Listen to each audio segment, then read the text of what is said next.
হুদাল লিন-নাস ওয়া বায়িনাতিন মিনাল হুদা ওয়াল ফুরকান। আল্লাহ সুবহানাহু ওয়া তাআলা রমজান মাসের মধ্যে কোরআন নাযিল করেছেন মানব জাতির হেদায়েতের জন্য।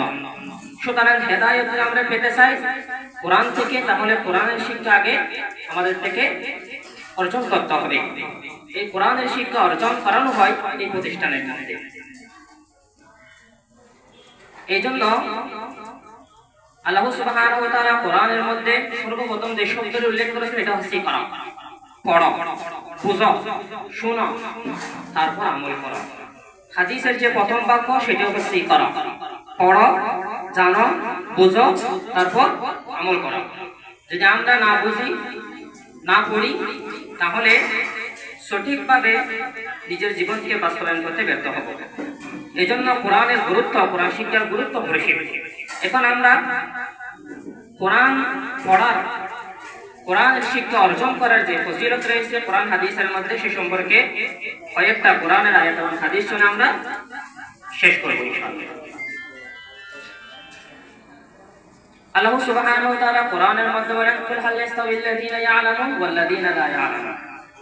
যাদের কাছে কোরআনের ইলম আছে এবং যাদের কাছে কোরআনের ইলম নাই তারা কখনো এক হতে পারে না। ধরেন দেওয়ালের মধ্যে একটা লেখা আছে কোরআন শিক্ষা করা প্রত্যেক মুসলমানের জন্য ফরজ। যারা বাংলা পড়তে পারে তারা এখান থেকে একটা জ্ঞান অর্জন করবে, আর যারা বাংলা পড়তে জানে না তারা শুধু কয়েকটা কালো অক্ষর দেখবে, কিছু বুঝতে পারবে না। সুতরাং যারা জানে, যারা জানে না তারা কখনো এক হতে পারে না। আর আল্লাহ বলেন, ইয়ারফাইল্লাহুল্লাযীনা আমানু মিনকুম ওয়াল্লাযীনা উতুল ইলমা দারাজাত। এই কোরআনের জ্ঞান জানা, এটা যাদেরকে দিয়েছি তাদের মর্যাদা আমার কাছে অনেক উর্ধে। এখন আসুন আমরা হাদিস থেকে শুনি। আল্লাহ রাসূল সাল্লাল্লাহু আলাইহি ওয়াসাল্লাম বলেন, খায়রুকুম মান তাআল্লামাল কুরআনা ওয়া আল্লামা। পৃথিবীর মধ্যে সর্বোৎকৃষ্টতম ব্যক্তি তারাই যারা কোরআন নিজে শিক্ষা করে এবং কোরআনের শিক্ষা দান করে।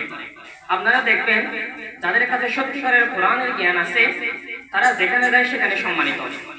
এলাকার মধ্যে একজন আলেম আছে সত্যিকারের, ওই এলাকার মধ্যে তার সম্মান বেশি। যারা জেলা পর্যায়ে আছে জেলার মধ্যে তার সম্মান বেশি। যারা দেশ পর্যায়ে আছে তাদের দেশের মধ্যে তাদের সম্মান বেশি, আপনারা দেখতেই পাচ্ছেন। এরপর আল্লাহ রাসূল সাল্লাল্লাহু আলাইহি ওয়াসাল্লাম বলেন, কোরআন এটা এমন একটা কিতাব, মান ক্বারাআল কোরআন, মান ক্বারা হারফান মিন কিতাবিল্লাহি তাআলা ফালাহু হাসানাতুন ওয়া হাসানাতু বিআশরি আমসালিহা। কোরআন এটা এমন একটি কিতাব যে কিতাব থেকে আপনি একটি লেটার পড়বেন, শব্দ নয়, লেটার বর্ণ আপনি পড়বেন, আপনার আমলনামায় 10টি নেকি লিপিবদ্ধ হবে। সুবহানাল্লাহ। পৃথিবীর মধ্যে এমন কোনো গ্রন্থ নাই যে গ্রন্থের লেটার বা বাক্য পড়লেও সওয়াব পাওয়া যাবে 10টি নেকি, এরকম কোনো কিতাব নাই। এরপর আল্লাহ রাসূল সাল্লাল্লাহু আলাইহি ওয়াসাল্লাম আরো বলেন, ইকরাউল কুরআন ফাইন্নাহু ইয়াতি ইয়াউমাল কিয়ামাতি শাফিআন লিআসহাবিহি। কোরআন তোমরা পড়ো, কারণ কিয়ামতের ময়দানে যেখানে কারো আপনি সাহায্য পাবেন না সেখানে এই কোরআন আপনার জন্য সুপারিশ করবে। সুবহানাল্লাহ।